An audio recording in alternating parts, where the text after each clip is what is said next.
Pour le troisième soir consécutif, Minsk a été le théâtre d'affrontements entre manifestants et policiers.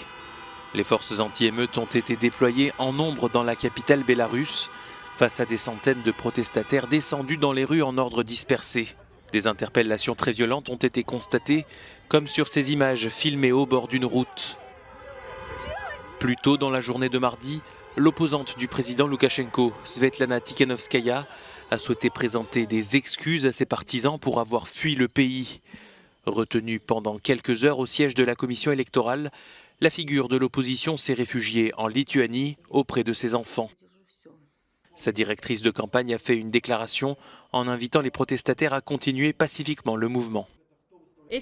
Ces manifestations ont été provoquées par le refus des autorités d'écouter leurs citoyens. Ils sont principalement responsables de tout ce qui se passe actuellement. Je pense qu'il ne devrait pas y avoir de provocation de part et d'autre, ni du peuple pacifique, ni des autorités. Toutes les activités de protestation devraient être paisibles.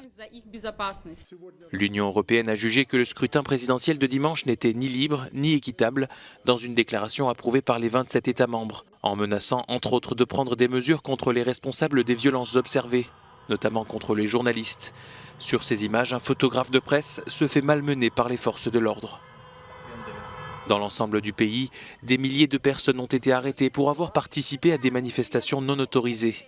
Devant cette prison, des familles tentent de savoir ce qui est arrivé à leurs proches disparus. L'avenir reste incertain dans le Bélarus d'Alexandre Loukachenko.